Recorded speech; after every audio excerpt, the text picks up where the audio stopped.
Alléluia. Prenez votre place. Le thème de ma prédication ce matin, c'est pourquoi tu n'es pas un berger. Donc, tournez à ton voisin ou ta voisine et pose la question à ton voisin ou ta voisine. Pourquoi tu n'es pas encore un berger? Pose-lui la question. S'il boude, tournez à quelqu'un d'autre. Et pose la question à quelqu'un d'autre. Pourquoi tu n'es pas toujours un berger? Tournez à quelqu'un d'autre, dis-lui, tu attends quoi? Tu attends quoi?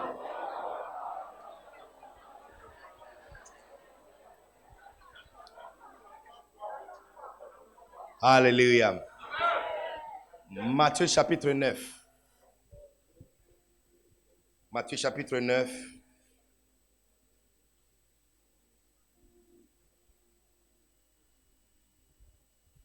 On peut commencer à partir de 35.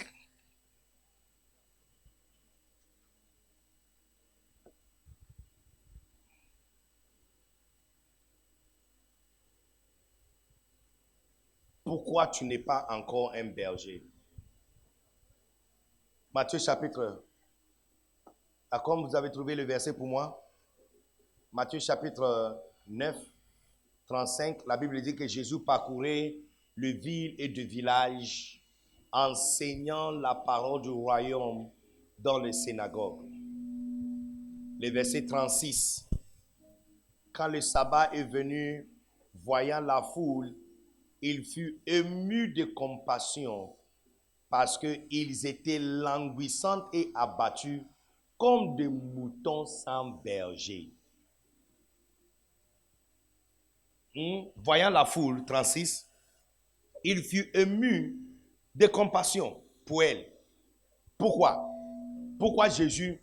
Certains d'entre vous, c'est quand tu trouves garçon que tu commences à l'amoyer. Look, il y a des choses que j'ai dit, hein. Son client n'est pas loin. Surtout où je descends en train de parler. Si tu calcules 5 mètres devant moi, le client est là. C'est quand on brise ton cœur que tu l'amoies.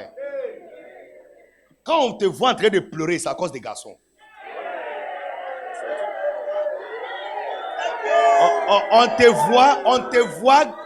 voit, tu es garçon fort, mais c'est fille qui peut te faire pleurer.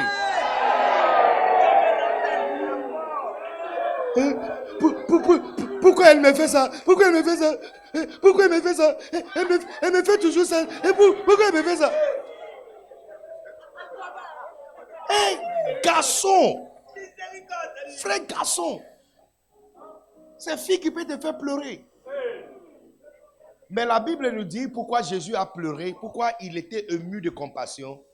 Parce qu'il a vu que les gens étaient languissants et abattus comme les moutons sans berger. L'absence des bergers suscite l'émotion de Christ. L'absence des bergers. Et l'absence des bergers à Dabou suscite ses émotions. Si tu veux voir où Jésus pleure, c'est quand il voit beaucoup de gens qui n'ont personne pour les encadrer. Maintenant, pourquoi je vous cite ces versets? Parce que tu vois, tu pensais que tu es la seule personne qui cherche garçon. Et tu vois, je change position. Parce que son client n'est pas loin. Tu pensais... Non, aujourd'hui on a dit qu'on va porter blanc là. Il y a certaines femmes qui ont tapé fort le blanc parce que c'est aujourd'hui que leur taille va sortir. Ça dit qu'il y a des gens, hein, on ne savait même pas qu'elle avait taille. C'est aujourd'hui qu'on a vu que, hey, elle est chargée même. Non, elle a fait exprès. Elle a fait exprès. Elle a fait exprès. Il y a d'autres robes qu'elle pouvait porter, mais ce qu'elle a porté là, c'est pour vous montrer. Il y a longtemps, elle prie, les garçons ne voient pas. D'aujourd'hui, elle va les faire voir qu'elle est là. Look, tu n'es pas la seule personne qui cherche garçon. Tu n'es pas la seule. Regarde Ézéchiel chapitre 22, verset 30. Il dit, je cherche parmi eux Regardez, regardez. Tu vois, tu n'es pas la seule personne qui cherche garçon. Tu n'es pas la seule personne qui cherche quelqu'un. Tu pensais que tu as besoin de quelqu'un pour voyager. Tu pensais que tu as besoin de quelqu'un pour t'épouser. Tu pensais que tu as besoin de quelqu'un pour augmenter ton niveau et statut dans la vie. La Bible nous dit que Dieu aussi cherche quelqu'un. Les gars qui contrôlent la com là-bas, faites vite. Hein. On va verser de l'eau sur vous. Ce que vous êtes en train de faire, ça ne nous plaît pas. Comment je peux citer verset? Ça fait 2 minutes, tu n'as pas encore trouvé verset. Ézéchiel chapitre 22, 30. Hein? Il dit, je cherche parmi eux un homme. Je cherche parmi eux un homme. Un homme qui va faire quoi? Qui va se tenir à la brèche devant moi en faveur du pays pour que je ne le détruise pas. Maintenant, regarde la partie triste de ces versets. Il dit, je n'en trouve pas. Ça, c'est l'un des versets les plus tristes dans la Bible. De découvrir que tu n'es pas la seule personne qui cherche garçon, tu n'as pas trouvé. Dieu aussi cherche garçon, il n'a pas trouvé. Lui aussi cherche, mais il n'a pas trouvé. Non, tu pensais que moi, ça fait 15 ans, je suis en crise. Les garçons ne me proposent pas. Jésus aussi, je suis sûr, les jours tu vas dire ça à Jésus, il va te dire, moi aussi. Hein. Ça fait 2024, je cherche. Je cherche parmi eux quelqu'un qui va se tenir à la brèche devant moi pour que je ne détruise pas les gens. Mais je ne trouve pas. Tu sais, la majorité des chrétiens aujourd'hui, look, va se donner à l'assemblée tente de David. Félicitations pour tout ce que Dieu vous a utilisé à faire pendant 4 ans. Mais je suis venu vous annoncer que vous n'avez même pas commencé votre course. En effet. Yes. Parce que, et vous êtes en retard. Ce que vous avez pour 4 ans, ce n'est pas ce que vous devrez avoir. Le type de sémence qui est à l'intérieur de vous, 4 ans avec ça, c'est trop peu. Et vous savez pourquoi? Parce que la majorité d'entre vous qui sont appelés de devenir bergers n'a pas décroché votre appel. Le fardeau de ministère est resté sur peu de personnes. Parce que si on retourne encore sur Matthieu 9, tu vois après avoir être ému et il a vu les personnes languissantes et abattues comme des brebis sans berger. La Bible dit qu'il a dit aux disciples, le moisson est grand, mais les ouvriers sont peu. 2024 ans passés, le moisson était grand. Alors aujourd'hui, si à l'époque, le moisson était grand, et alors aujourd'hui? Aujourd'hui, c'est plus grand que jamais. À l'époque de Jésus, il n'y avait même pas 1 milliard de personnes sur la terre. Aujourd'hui, on a 7,9 milliards. Il y a plus de personnes aujourd'hui pour sauver qu'il n'y a jamais eu sur la terre. Et à l'époque, Jésus disait que le moisson est grand et les ouvriers sont peu. Écoutez, ce matin, je suis venu recruter de nouveaux et de nouvelles bergères dans cette église. Il est temps pour toi de passer à une autre étape de ta vie chrétienne et de devenir berger. Tu es resté chrétien ordinaire trop longtemps. Écoutez, écoute-moi, écoutez. Il n'y a rien comme devenir chrétien sans devenir berger. Ça n'existe pas. Je ne sais même pas à quel moment ce message diabolique et sentiment et comportement satanique est entré dans l'église pour nous faire penser que dimanche là, on vient à l'église, on chante, on prie, on écoute parole, on donne offrande et puis c'est fini, on rentre à la maison. Qui vous a dit ça? Qui vous a dit ça? Ça, ce n'est pas l'église qu'on nous a donné. Ça, ce n'est pas le message qu'on nous a donné. Ce n'est pas comme ça que le christianisme est censé d'être. Et regarde bien, toutes les autres religions, le jour dédicacé pour leur Dieu, ils passent toute la journée là-bas à l'église. Va vérifier. Va vérifier. Les musulmans donnent tout dimanche à Dieu. Les Hare Krishna et les bouddhistes aussi. Le jour où ils vont dans les temples, ils passent toute la journée là-bas. Nous sommes la seule religion où on dit que notre Dieu est le plus grand. Et on lui donne le plus petit de notre temps. Regarde-toi, chrétien. Depuis combien des années? Tu viens toujours à l'église. Tu donnes offrande et puis tu rentres à la maison. Pour faire quoi? Pour faire quoi? Regarde, dès Timothée chapitre 1 verset 9. Dès Timothée chapitre 1 verset 9, il dit, il dit, par sa puissance, qu'il nous a tous sauvés et appelés. Lui, second dit, il nous a donné une sainte vocation. Sauvés et appelés. Tu vois, chaque 4 SIM a Internet dessus et il y a aussi des unités pour faire des appels. Quand tu achètes une nouvelle SIM, il y a Internet et il y a appel dessus. C'est un abonnement. Est-ce que vous êtes ici ou vous êtes parti à la maison? Est-ce que vous êtes ici? Donc, de la même façon, quand tu reçois Jésus, c'est une 4 SIM que tu as mis dans cet appareil. Ton corps, c'est l'appareil téléphone. Quand tu reçois Jésus, c'est une 4 SIM. À l'intérieur de cette 4 SIM, c'est ton salut et ton appel. Ta vie chrétienne n'est pas encore complète. C'est comme tu m'as servi à checker, il n'y a pas de condiment. Oh, mais comment? Tu m'as servi à checker, il n'y a pas de condiment, il n'y a pas de poisson. Je vais manger ça comment? C'est-à-dire que tu as fait un effort, mais ce n'est pas complet. Même s'il y a poisson, il n'y a pas de condiment, je ne mange pas. Il faut ajouter condiment. Il faut ajouter ça. C'est là que c'est complet. De la même façon, ta vie chrétienne n'est pas complète jusqu'à ce que tu aies devenu un berger. Mais non, le problème c'est quoi? La majorité d'entre vous pensent que vous n'êtes pas appelés. Et ça, c'est le pire des mensonges que vous pouvez entretenir. Parce que ton salut, d'être sauvé déjà, a à l'intérieur d'être appelé. Remettez-moi le verset, regardez. Tout le monde regardez. 2 Timothée 2, regarde. Qui nous a sauvés et nous a adressé une sainte vocation. Non à cause de nos œuvres, mais selon son propre dessein et selon la grâce qui nous a été donnée en Jésus-Christ avant les temps éternels. Donc il nous a sauvés et il nous a adressé une sainte vocation. Chacun de vous est appelé. Lève ta main droite, dis avec moi, je suis appelé. Dieu m'appelle. Aujourd'hui, je décroche. Je suis appelé pour être serviteur de Dieu. À partir d'aujourd'hui, ne m'appelle pas chrétien simple. À partir d'aujourd'hui, j'ai démission de rang de chrétien ordinaire. Je suis serviteur de Dieu. Au nom puissant de Jésus. Je prophétise sur ta vie que tu vas réaliser ton appel in the name of Jesus. Donc écoutez. Cette culte n'est plus culte de célébration, c'est culte des bergers. Amen. Tout le monde à partir d'aujourd'hui est boss. Amen. Tout le monde, y compris ceux qui sont dehors. On est tous boss à partir d'aujourd'hui. On est tous de bons ouvriers en service du Seigneur. En fait, je vais vous expliquer pourquoi tu penses que tu n'es pas encore appelé.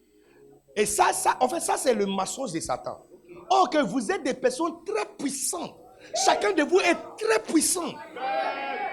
Le problème c'est quoi? Tout le monde écoutez. Le problème c'est quoi?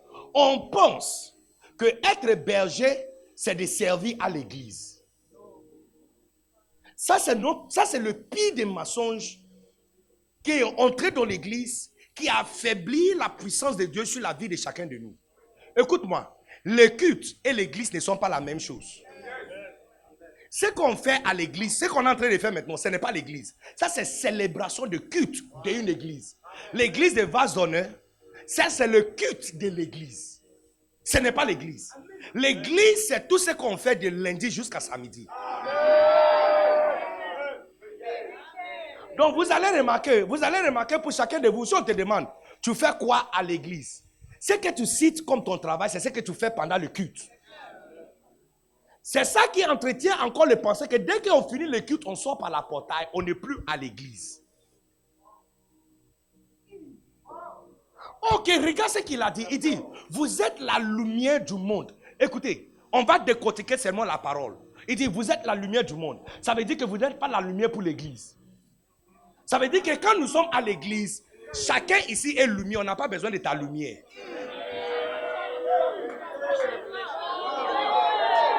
Quand on est ensemble, chacun de nous est une lumière.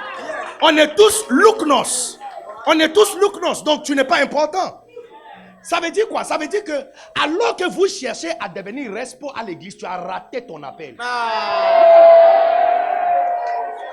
Devenir responsable à l'église, devenir berger, devenir patriarche à l'église. Tu as raté. Le culte là n'est pas l'église. L'église, c'est ce qu'on fait de lundi jusqu'à samedi.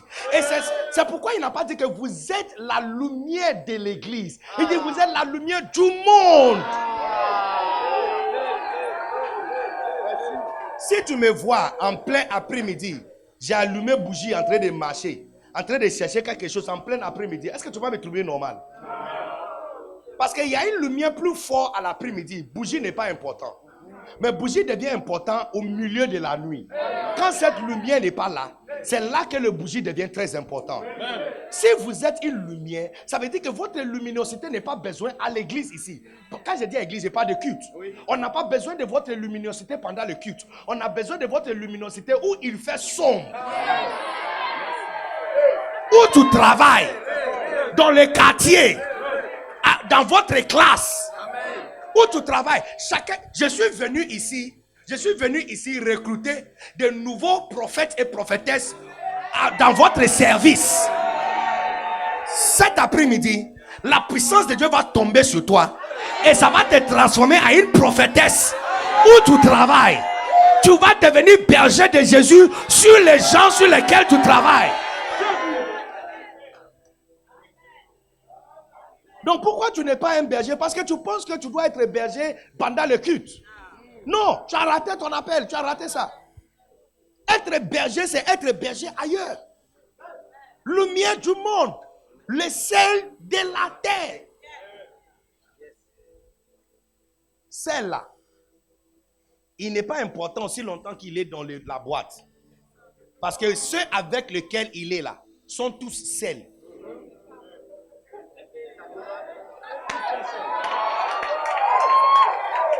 On est tous sels, on est tous blancs. Donc tu es combien de sel plus que moi? Tu n'es plus sel plus que moi parce qu'on est tous sels. Mais si tu veux voir où mon goût est là, dépose-moi dans la soupe. Où il n'y a pas sel là-bas. Dépose-moi dans la soupe. Oui, il y a viande là-bas, mais il n'y a pas sel là-bas. Yeah, tu vois dans ton quartier là, c'est là-bas que ton goût va sortir.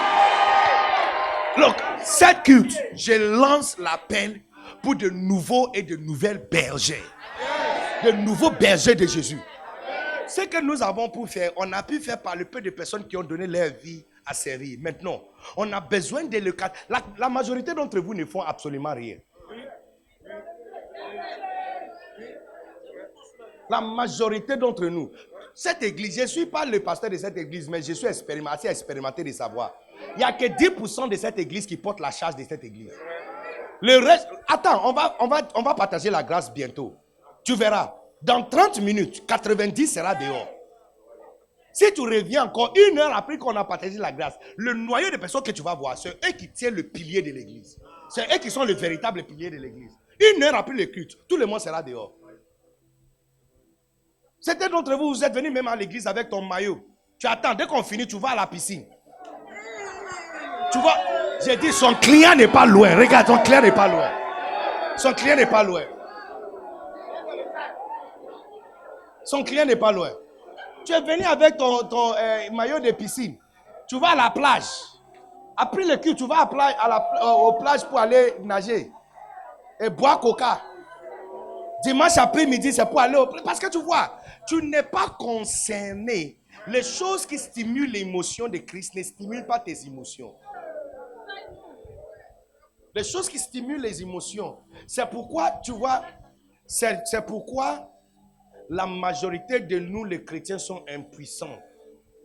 Parce que tu ne peux pas donner autorité à quelqu'un qui ne va pas utiliser ça pour faire ce que tu veux qu'on utilise autorité pour faire. On ne met pas énergie et autorité, l'argent, dans la main de quelqu'un qui ne va pas utiliser ça pour faire ce que tu veux. C'est pourquoi ton argent là, tu n'as pas déposé ça chez ton frère. Il va bouffer ça. Et tu as déposé ça chez le banquier. Parce que lui, il va utiliser ça pour faire ce que tu veux. Si tu veux qu'il te donne, il va te le donner. Tu veux qu'il transfère, il va transférer. Tu préfères déposer ton argent chez Orange parce que il va utiliser ça pour faire ce que tu vas l'instruire d'utiliser. De la même façon, tu vas remarquer que Christ n'a pas déposé sa puissance. Il y a tellement de promesses dans la Bible, mais on n'expérimente pas ces promesses. Parce que c'est qu'on utilise les promesses pour faire là. On n'est pas là-bas. On n'est pas là-bas. L'église est remplie de faux chrétiens flequés. De faux chrétiens flequés.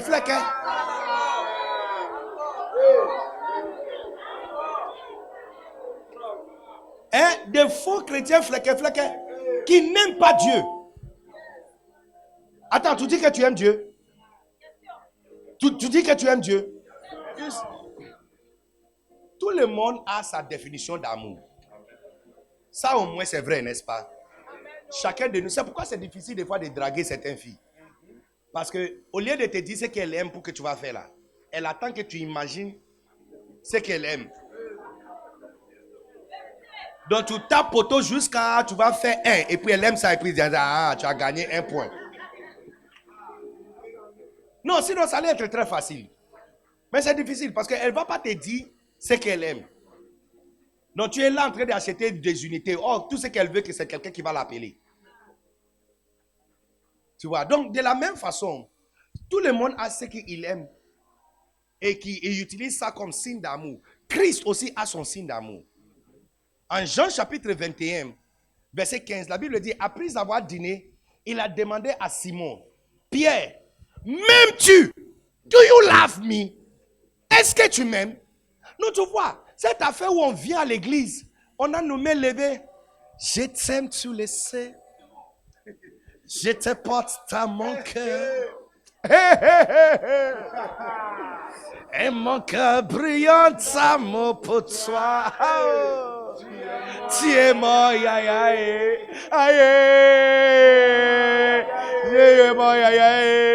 Tu es mon aïe. Et puis tu fais sortir mouchoir. Oh, je t'aime, tu le sais.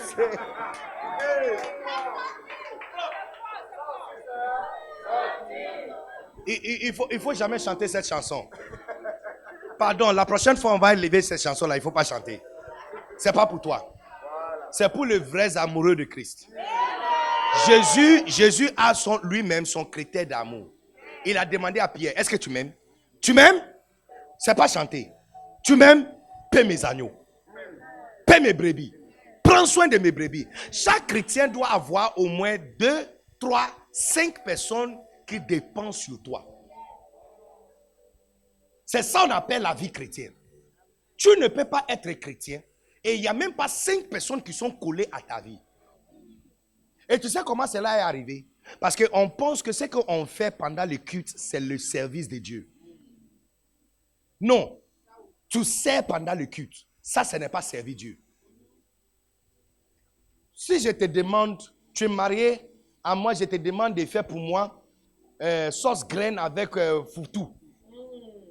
Avec viande à goût, de brousse à côté. Hein? Servir ça chaud pour moi à manger. Tu ne peux pas me rire avec Atamwamba. Si tu fais rire avec Atamwamba, est-ce que tu penses que tu m'as servi? Écoutez, la loi des services, c'est servir celui que tu sers, ce qu'il veut manger. Donc, on n'a pas le droit, au moins, donc, sur ton corps, tu sais quoi faire. D'accord, ça va, on ne va pas discuter avec toi. Ce que toi tu appelles amour là, garde pour toi. Mais au moins, on ne peut pas imposer sur Jésus ce qu'on appelle amour. On ne peut pas lui dire que Seigneur, si je te dis je t'aime, c'est que je t'aime. Mais Seigneur, je t'avais dit que je t'aime. Jésus, je t'aime. Oh. Jésus, je t'aime. Oh mon Jésus, je t'aime. Oh. Fais-moi bien. Et puis tu le forces, je t'aime, il faut me faire bisous. Amour forcé. Ok, lui-même il a dit, après qu'ils eurent mangé, Jésus dit à Simon Pierre, Simon fils de Jonas, est-ce que tu m'aimes plus que tout le monde? Il répondit, oui Seigneur, je sais que tu sais que je t'aime. Il dit, alors, paie mes agneaux. Tu vois, il a donné condition d'amour. Si tu m'aimes, ce que tu dois faire, c'est nourrir quelqu'un, prendre soin de quelqu'un. Donc, christianisme où tu n'as même pas 3 personnes, 5 personnes qui dépendent sur toi, ce n'est pas christianisme bien couille. Tu n'as pas encore complété le processus. C'est sauver et appeler. Sauver et appeler. Et appeler à faire quoi? Appeler à prendre soin des gens. Vrai ministère, écoute-moi très bien, tout le monde. Je vais vous décourager. Je vais vous décourager de mettre ton espoir sur service pendant le culte, comme service à Dieu. Et servir Dieu où il veut que tu le serves le plus. Où tu travailles. Regarde ce que la Bible dit. Il dit, dans le dernier jour, je verserai mon esprit sur toute chair.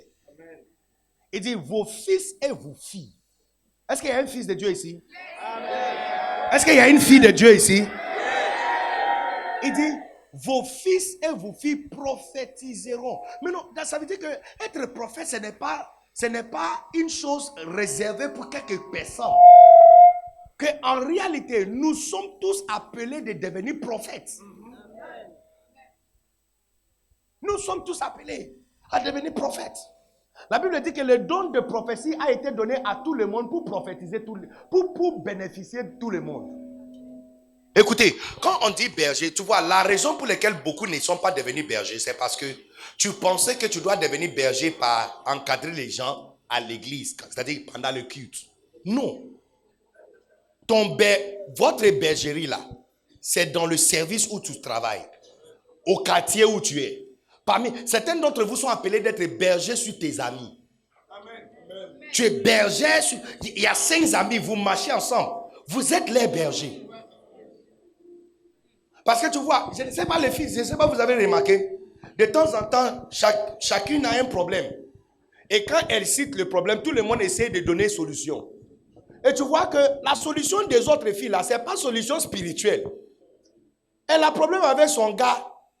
Voici, on est en train de lui dire d'aller basser son gars. Qu'on connaît même le numéro de quelqu'un qui peut faire ça. Ah! On peut faire ça. Wow, manteau prophétique est entré dans la salle.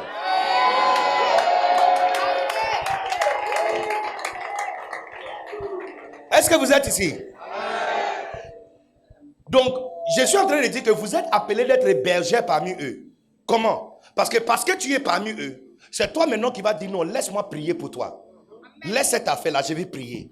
Et puis tu vas dire, la Bible dit que il faut pardonner ton voisin. Et puis tu dois même aimer ton ennemi. Oui, c'est vrai qu'il t'a fait du mal, mais tu dois l'aimer. Et puis il va dire, non, mais moi je ne peux pas l'aimer. Tu dis, mais tu vois, c'est ce que la Bible dit.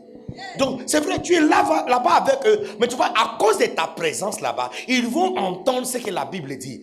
La raison pour laquelle la majorité des chrétiens ne brillent pas, parce qu'on pense que où on doit briller, c'est à l'intérieur du culte. Or que le sel n'est pas sel quand il est dans la boîte.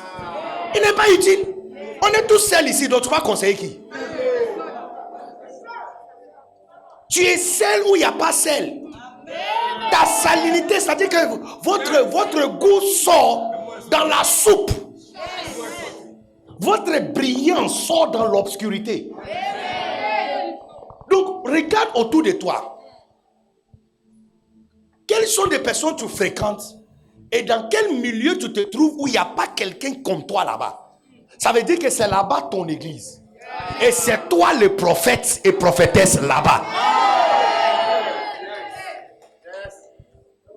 Amen fort.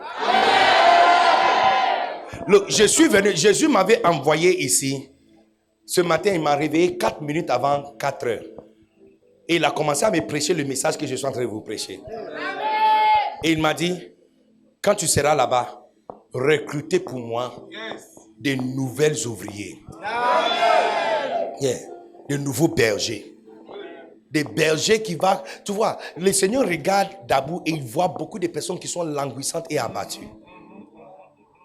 On ne peut pas avoir combien? 300, 350 personnes et puis on pense qu'on est arrivé. C'est quoi ça?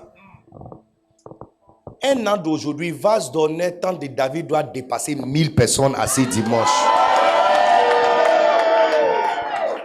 C'est-à-dire quand on fait que des rassemblements, on rassemble tout le monde. On doit mettre chapiteau dans la cour ici et remplir le chapiteau avec les gens. Et on a 1000 chaises, 1000 personnes. Qu'on a même des personnes qui sont debout parce qu'il n'y a pas place. Overflow. On peut arriver là-bas quand tout le monde décroche son appel. Yeah. Quand tout le monde décroche son appel. Ce n'est pas peu de personnes qui sont appelées. Beaucoup sont appelés. Beaucoup. Beaucoup. Donc la première raison pour laquelle beaucoup ne décrochent pas les appels, parce qu'ils pensent que le culte, c'est là-bas qu'il doit servir. En fait, ça rend inférieure la puissance que Dieu a mis dans ta main. Parce qu'ici, on n'a pas besoin de ton goût. Ici, on n'a pas besoin de ton saveur. Jésus dit, si le sel perd sa saveur, il dit d'où on peut lui rendre encore. Il est utile, il est bon à rien. Il est bon à rien. Est-ce que tu es bon à rien? Non.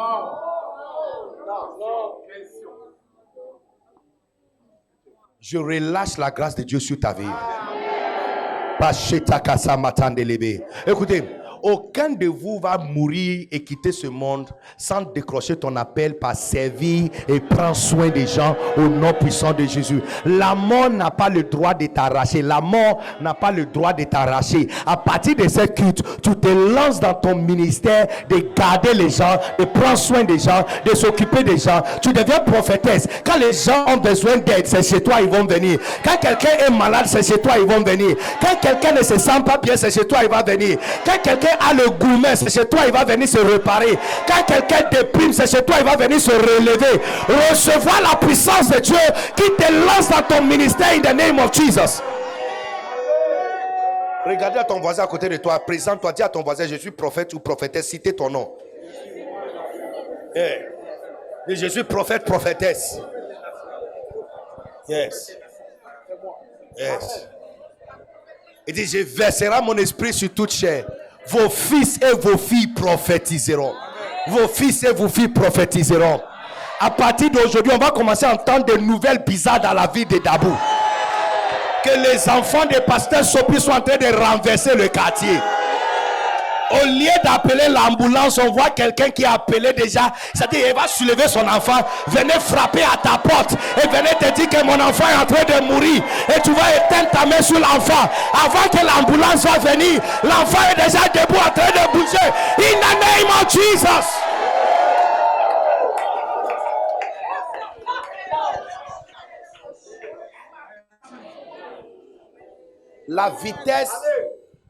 La vitesse auquel nous sommes en train de grandir, c'est trop lent. La vitesse auquel on est en train de grandir, c'est trop lent. Parce que cette vitesse dépend sur un homme de Dieu ou sa femme et quelques AP pour transporter le fardeau. Or, si chacun de nous prend son appel, tu sais qu'il y a des personnes qui sont armées ici à Dabou. Ce matin, quand je suis sorti de ma chambre, j'ai vu, apparemment, il y a un ministre aussi dans le même hôtel, la chambre en face de moi. Et il y avait un garde-corps là-bas. Il était armé. Quand je suis sorti, j'ai vu le pistolet sur lui comme ça. J'ai dit, hey.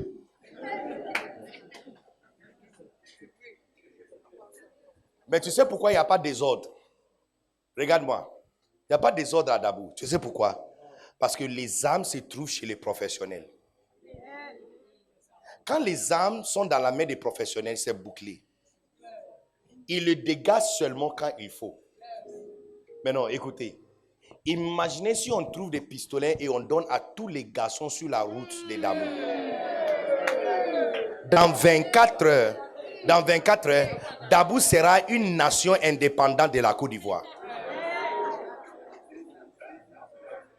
Qu'est-ce que je suis en train de dire? Je suis en train de dire que quand les âmes se trouvent chez les professionnels, changement est lent.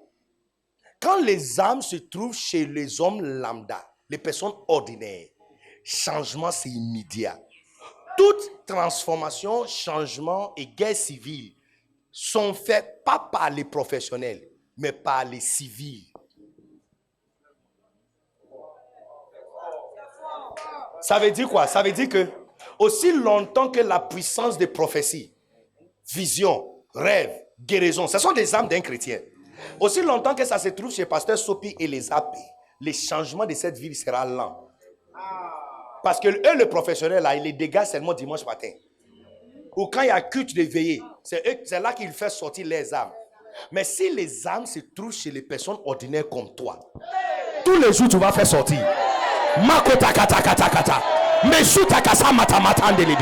Tu seras en classe, ton professeur vient, tu te lèves, tu commences à prophétiser. Tu vas à l'hôpital pour accompagner quelqu'un, tu vois quelqu'un d'autre qui est malade, tu imposes la main là-bas. Vase donné dans de David, on va renverser Dabou in the name of Jesus.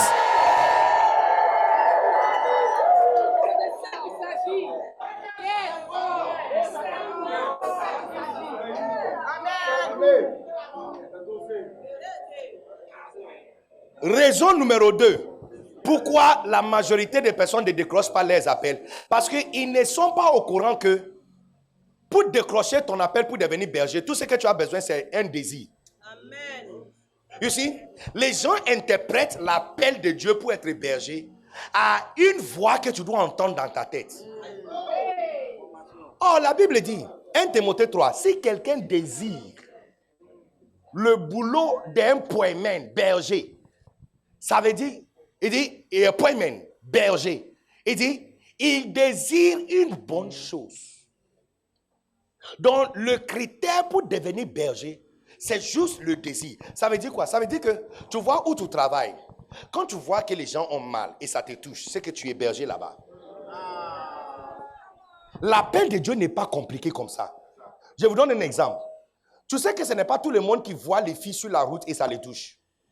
Ce n'est pas tout le monde même qui remarque qu'il y a des filles qui sont sur la route.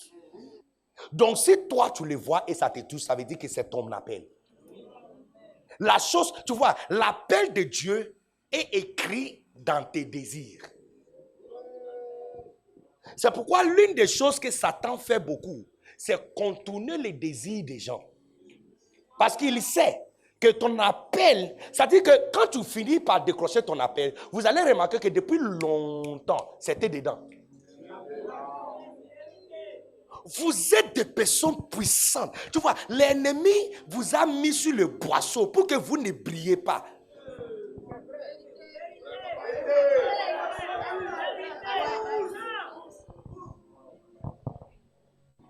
Vous êtes très puissants. Très puissants. Très puissants. Très puissants. Si tu marches et puis, c'est-à-dire, des fois tu viens à l'église, tu vois qu'il y a des chaises qui sont vides, ça te dérange. C'est un appel. C'est un appel. Et tu es appelé d'être un évangéliste. Ce que Dieu t'appelle à faire, c'est mélanger avec tes désirs. C'est mélanger avec tes désirs. Quand tu viens à l'église et tu vois certaines choses, c'est-à-dire comme ça, ils sont là, ça te dérange. C'est que c'est un appel. Dieu est en train de t'appeler, de faire quelque chose par rapport à ça. Parce que ce n'est pas tout le monde qui remarque ça. Est-ce que vous êtes ici? Beaucoup ne savent pas qu'ils sont appelés à être bergers parce qu'ils ne sont pas au courant que le désir... Regarde quelqu'un comme Moïse. Avant d'entendre la voix de Dieu, il avait juste le sentiment de séparer ses frères qui sont en train de se battre. Et puis un autre jour, il a vu un Égyptien en train de frapper son frère, un Israélite. Il ne savait même pas qu'à l'époque il était vert. Non. C'est-à-dire que ça l'a tellement fait du mal qu'au lieu de les séparer, il a tué l'Égyptien. Tu vois que dans cet effort de séparer le dominateur de le dominer là, son appel était dedans. Ça c'est longtemps, 40 ans avant que Dieu l'appelle. L'appel était dans son cœur. De séparer ses frères qui sont en train de disputer et de séparer les dominateurs. N'est-ce pas qu'il fait du mal à ses frères? Donc toi aussi, regarde bien à l'intérieur. Quelles sont des choses qui te touchent? Jésus était ému quand il a vu les gens languissants et abattus comme les moutons sans berger. C'est ça qui l'a touché. Toi aussi, qu'est-ce qui t'a touché? Qu'est-ce qui te touche? Parce que tu ne peux jamais dire que tu aimes Dieu si tu ne nourris pas ces moutons. Malheureusement pour toi et moi, Jésus aussi a son critère d'amour. On ne peut pas lui mamailler avec chanson.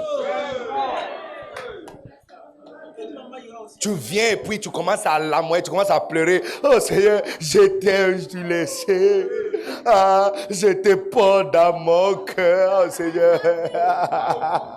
Et mon cœur brillant d'amour pour toi. Et puis tu bouges comme tu es mon yaï. Ah, je t'ai laissé. Arrête-moi ça. Ça, c'est amour forcé. Il dit, est-ce que tu m'aimes? Est-ce que tu m'aimes? Paie mes agneaux. Est-ce que tu m'aimes? Nourris mes agneaux. Nourris mes brebis. Est-ce que tu m'aimes? Nourris mes brebis. Toute personne dans cette église doit avoir au moins 3 à 5 personnes qui dépendent sur toi. Ils dépendent sur toi. Leur venue à l'église dépend sur toi. Leur capacité d'entendre, l'opportunité d'entendre ce que la Bible dit, ça vient de toi. Quand ils ont des problèmes, c'est toi ils appellent pour que tu pries pour eux. Si tu ne le vois pas, c'est toi qui les appelles. Tu sais que quelqu'un peut tomber malade. Hein? Il est tellement malade qu'il ne peut pas toucher son téléphone. Et des fois, ça fait peur parce que si une telle personne habite, il demeure seul, personne ne va l'appeler. Jusqu'à elle aura la force pour se lever, pour prendre son téléphone, pour peut-être appeler quelqu'un. Ou envoyer un message à quelqu'un de venir à son aide. Mais si cette personne avait un berger ou une bergère qui ne l'a pas vu ou senti aujourd'hui, il y a quelqu'un qui va l'appeler. Et si elle ne décroche pas, la personne va descendre chez lui. Et la personne va découvrir qu'elle est malade. Et prier pour la personne. Et puis sera guéri. Imaginez, à quel moment Pasteur Sophie va déposer son micro? À quel moment il va finir de prêcher, il est fatigué jusqu'à... Il ne va pas donner le micro à sa femme.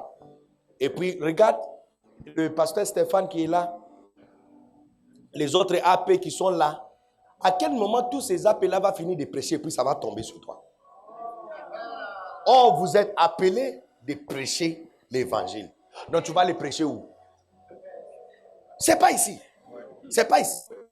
Parce que ce qu'on fait ici, là, c'est culte. C'est pas l'église. Ce qu'on fait ici, c'est culte. Ça veut dire quoi? Ça veut dire que chaque dimanche, ça devrait être un rassemblement de boss. Dimanche matin ne devrait pas être culte des chrétiens. Ça doit être un rassemblement de boss. Parce qu'on bosse lundi à samedi. Et puis dimanche, on vient se fortifier. On vient se guisser. Et puis lundi, on reprend encore le travail.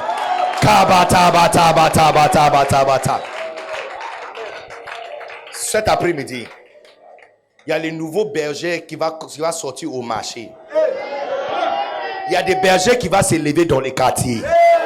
Il y a des bergers qui vont se lever dans la salle de classe. Il y a des bergers qui vont se lever dans les hôpitaux. Il y a des bergers qui vont se lever dans le store et dans le magasin. Quelqu'un est venu acheter de l'eau. Dès que tu lui donnes l'eau, tu dis, je vois ton visage, tu ne souris pas aujourd'hui, il y a quoi? C'est là-bas que tu as déjà lancé ton ministère. Et puis il va dire, non, ça ne va pas. Tu dis, mais viens s'asseoir à côté de moi. Tu veux biscuit, tu lui donnes biscuit. Tu dis, il y a quoi? Et puis mais tous les jours, tu viens, tu prends de l'eau, tu prends de mes nouvelles, tu causes. Mais aujourd'hui, tu es venu, tu as pris de l'eau, tu parles comme ça, il y a quoi? Elle dit, non, il y a une fille là, je marche avec, ça ne va pas. Et elle me brise le cœur. Encore une sœur. Donc tu viens, comme c'est ton magasin, tu lui donnes une place à soi, tu mets ta main sur, et puis tu commences à parler avec. Tu vois, ça c'est ton église. Ton magasin c'est ton église. Des 10 personnes que tu vas toucher, il y a au moins 2 ou 3 qui vont te demander, tu pries où? Et tu vas les dire, dimanche, je vais venir te chercher. Donc tu vois, tu peux facilement devenir berger sans avoir titre à l'église. Maintenant, hear me, écoutez, c'est de ça il s'agit. Ça a été son plan depuis le début. Un jour, Moïse a appelé 70 personnes. Il y a 68 qui sont venus, il y a 2 qui ne sont pas venus.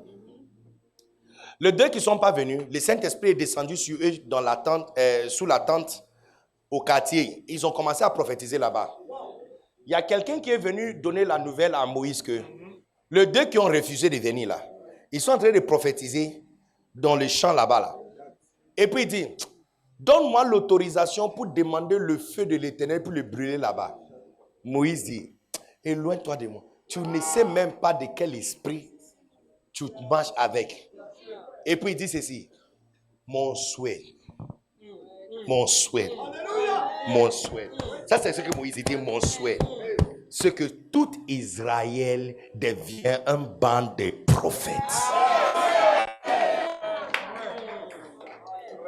Le plan de Dieu depuis le début n'est jamais d'avoir. Je ne sais même pas à quel moment on a eu pasteur assistant, et élever le culte au-delà de l'église. Mais sûrement, ça, ce n'est pas l'exemple que le Seigneur nous a laissé. Je vous donne un exemple. Première église.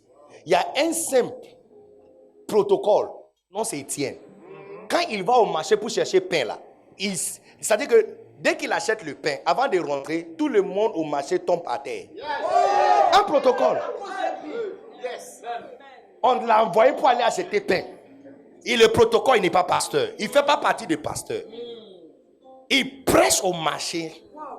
Il dirige les gens à Christ. Et avant d'acheter le pain pour rentrer. Un simple protocole. Un simple protocole.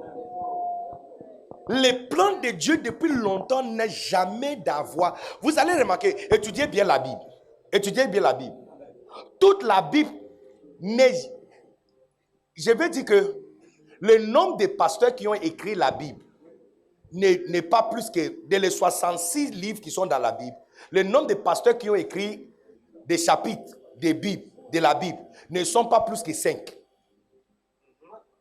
La majorité de la Bible ont été écrites par des personnes ordinaires qui ont démontré la puissance de Dieu où ils travaillent. Amen.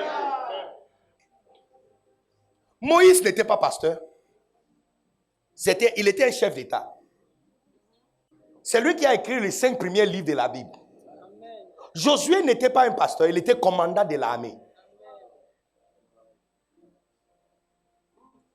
Premier pasteur, peut-être on va dire, c'est Samuel. Il était le seul dans l'Ancien Testament. Le reste, Daniel, Josué, ils étaient tous.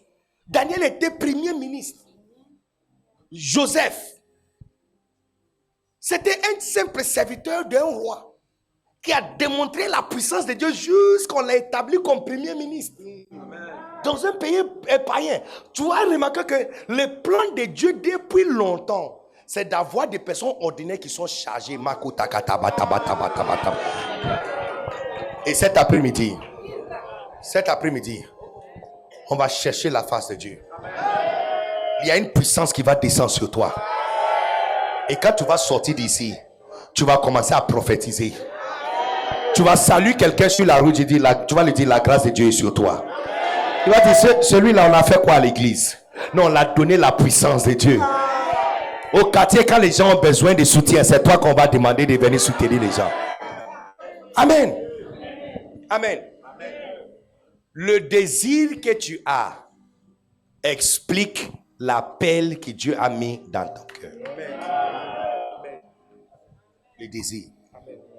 Le désir. Est-ce que vous êtes ici? Et je te donne le troisième. Troisième raison pourquoi tu n'es pas encore un berger. C'est parce que être berger, c'est juste la prochaine étape de ton développement chrétien. Je te donne un exemple. Tu as fait cours de CM2, tu n'es pas resté pour l'examen. Ça sert à quoi? Tout ce que tu as fait depuis CP1 jusqu'à CM2 là, c'est pour faire l'examen. Le jour d'examen même, c'est le jour même que tu es parti dormir. Quelle perte! 6 ans d'études. Cadeau. Quel gâchis. Non, listen to me. Toutes les anges aussi sont en train de te regarder et disent la même chose. Quel gâchis. Parce que première étape, c'est donner ta vie à Christ. Deuxième étape, c'est devenir berger. Donc, quand tu ne décroches pas ton appel pour devenir berger, tu as gaspillé ton salut. Le salut qui t'a été donné, c'était pour métamorphose à la prochaine étape, qui est quelqu'un qui prend soin de 2 ou 3 autres personnes. Écoutez, la majorité, 99,9% des bénédictions dans la Bible n'appartient pas aux chrétiens ordinaires. Je répète, 99,9% des bénédictions qui sont dans la Bible n'appartiennent pas aux chrétiens ordinaires.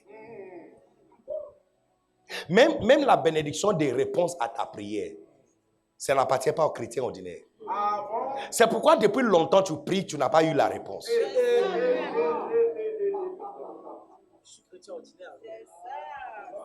Je te montre. Jean chapitre 15, verset 16. Jean 15, 16. Jean chapitre 15, verset 16. Vous êtes ici, vous êtes parti à la maison. Donne-moi un amen plus fort si vous êtes ici. Maintenant, tout le monde, lisons ensemble. Lisons ensemble. 1, 2, 3, on y va.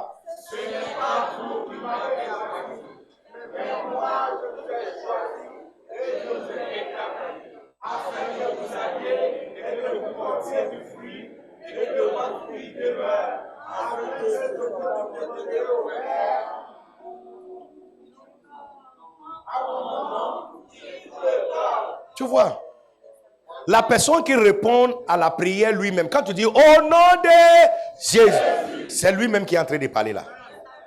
Il dit, c'est pas toi qui m'as appelé. Il dit, c'est moi. C'est moi qui vous ai choisi. Et puis je vous ai établi. Pour une raison. Quand on dit affaire, ça veut dire la raison. La raison de ton établissement, c'est pour que vous y allez et que vous portez du fruit. Porter du fruit, c'est pas chanter. Parce que quand on dit porter du fruit, ça veut dire que la chose qui sort de toi te ressemble. Chanson là ne te ressemble. D'ailleurs, ce n'est pas ta chanson. Tu as brûlé la chanson, on ne veut pas parler de ça. La personne a chanté sur C, tu as chanté sur D. Ce n'est pas la même chanson. Hein? Tu as rendu baoulé la chanson. Chanson, on a chanté en France, tu as rendu ça baoulé. On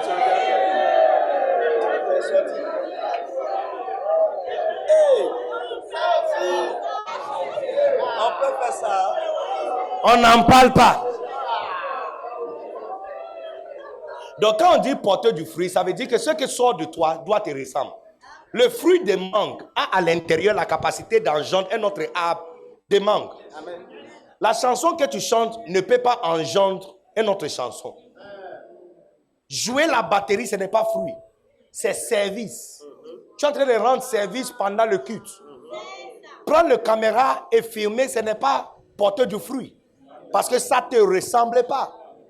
Porter de fruits, c'est faire sortir quelque chose qui te ressemble. Quelque chose qui a la capacité de faire sortir quelque chose aussi. Donc quand il dit, je vous ai appelé, vous ai établi afin que vous portez du fruit et que votre fruit demeure. Non, c'est pas que inviter quelqu'un à l'église, c'est pas porter du fruit. Jusqu'à ce que la personne que tu as invitée reste à l'église. Il dit, et maintenant, c'est là, il dit, afin que tout ce que vous demanderez au Père en mon nom, tu vois. Donc, la réponse aux prières sont réservées à ceux qui portent du fruit et leur fruit demeure. Les amis, vous allez remarquer, les pasteurs ordinaires prient pour maladie. Hein? Des fois, ça s'empire même. Sur la terre actuellement, les gens qui sont dangereux sont les évangélistes. Alléluia. Alléluia. Les gens, en fait, c'est comme si les gens qui démontrent Marc 16, 17, 18, que je vous ai envoyé à toutes les nations, voici les signes qui poursuivront, c'est que en croyant en mon nom, ils chasseront les démons, tout ça là. On dirait que c'est réservé aux évangélistes. Parce que c'est l'évangéliste qui prie et puis Dieu répond. Il prie pour les malades sont guéris. Mais regardez, ce n'est pas parce qu'ils sont évangélistes, c'est parce qu'ils portent du fruit.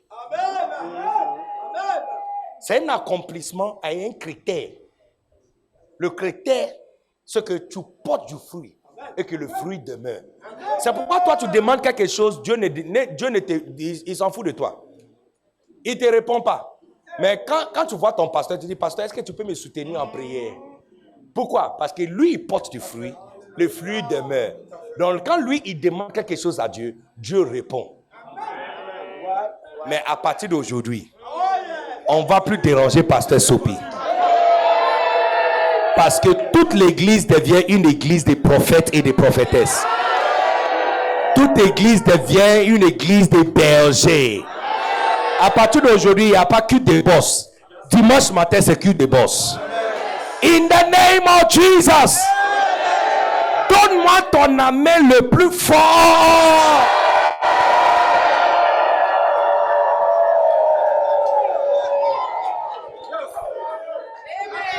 Est-ce qu'il y a des vrais bergers dans cette salle? Est-ce qu'il y a des bergers professionnels dans le service? Est-ce qu'il y a des bergers qui vont nous représenter au marché,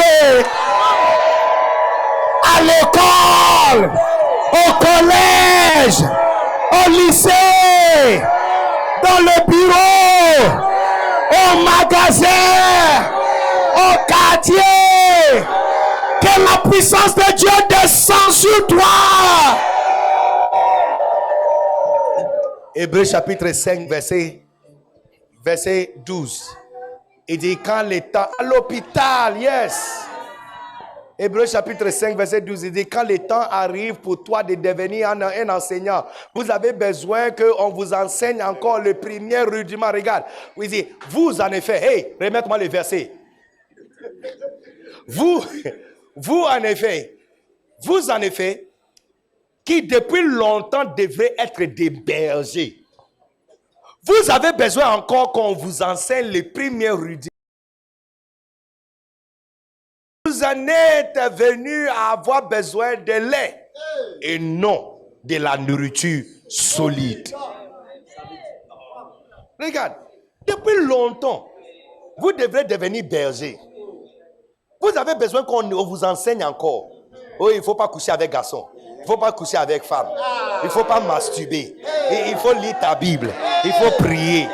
Il faut donner ton offrande. Il faut payer ta dîme. C'est quoi ça? Depuis longtemps, tu es appelé d'être berger. Tu sais, même dans la vie normale,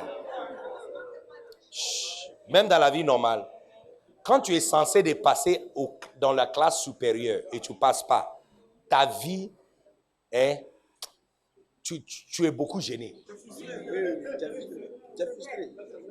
Parce que le petit qui vont venir te jouer là-bas, là, ils vont te faire sentir très mal.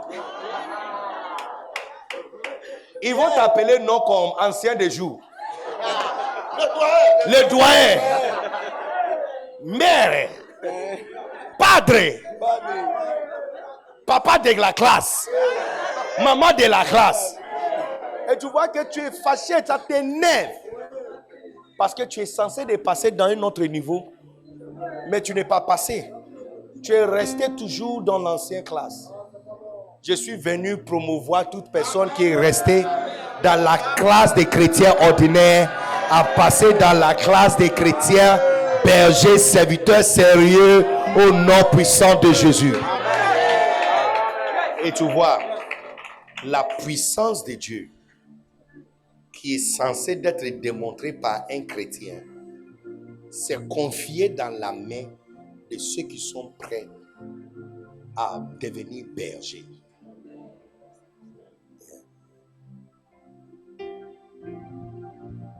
Tu n'as pas remarqué que quand quelqu'un devient président, ce sont des gens de son tribu qu'il favorise. Hein? Actuellement, là, regardez le nom de tous les ministres. Tu entends Touré, Ouattara, Sanogo, Kone. Tu attends pas Kolibali. Tu n'entends pas Nguessa, hein? Hein? Hein? Il n'y a pas Koudou là-bas aussi. Il n'y a pas quoi? Dali. Yeah. Yes. Est-ce que vous êtes ici, vous êtes parti? Un jour, les disciples ont demandé à Jésus, Seigneur, nous qui t'avons suivi, on aura quoi? Il dit, mais toi tu dis quoi? Dans ce monde, tout ce que vous avez perdu, vous aurez senti. Mais dans le royaume qui viendra, il dit, vous allez s'asseoir. Tu vois, ce sont ces gens. Quand son papa va lui donner son royaume, il dit, ces gens-là, c'est eux qui seront assis avec lui. Donc ce n'est pas parce que c'est une stratégie politique. Jésus lui-même, c'est comme ça il est. Lui-même, il a dit que ce sont ces gens qui vont régner. Maintenant, écoutez, dans le ciel, qui seront les personnes les plus importantes? Ça ne sera pas les pasteurs. Ça ne sera pas les évangélistes. Ni les prophètes. Parce que les dons prophétiques, c'est un don. Ton téléphone n'est pas toi. C'est quelque chose que tu utilises pour achever un but. Mais ce n'est pas toi. Donc les dons que nous avons ne sont pas nous. C'est juste un moyen pour achever quelque chose. Dans le ciel, ce ne sera pas les chants. Toute chante qui va te dire que dans le ciel, ça sera les adorateurs qui seront plus proches à Dieu. C'est un menteur. Qui veut savoir qui seront proches?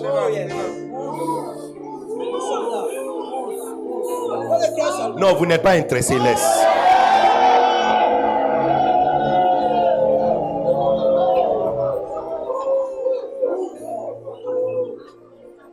Dépoussez un peu.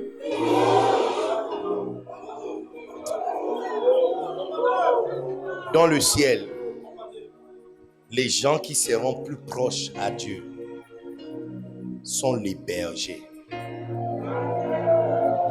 Parce que c'est son tribu.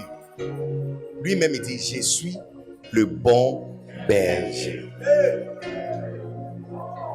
Donc, quand on va arriver au ciel et on va annoncer, tous les bergers ont fait un rassemblement avec Christos. Il ne faut pas que tu commences à nous envier. Il ne faut pas faire jalousie là-bas. On va te rappeler que tu as eu l'opportunité d'être berger sur 2 ou 3 personnes. Et tu as refusé.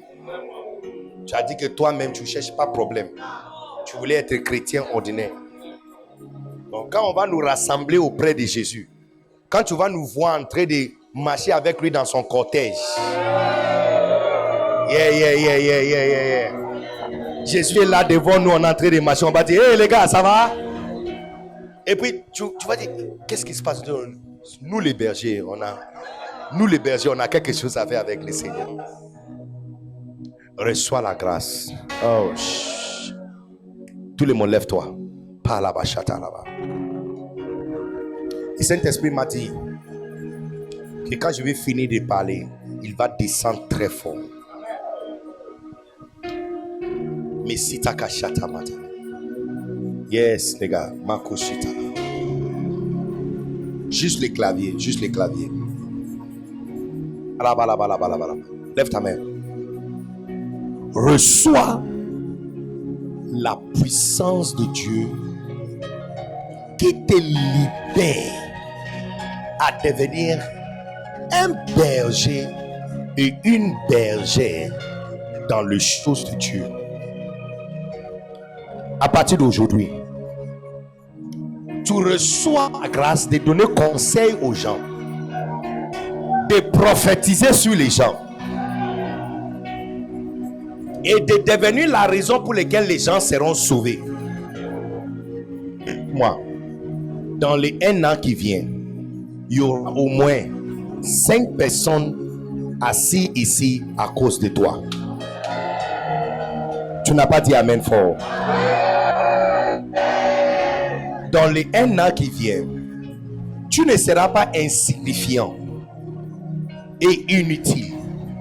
Il y aura au moins 5 personnes qui connaîtront la pensée de Dieu grâce à tes ouvrages. grâce à ton travail, grâce à votre prière et enseignement, ils vont donner leur vie à Jésus. Lève ta main tout le monde et commencez à demander à Dieu, façonner comme un berger. Dis-lui, Seigneur, façonne-moi comme un berger. Fais de moi, fais de moi comme un vrai berger.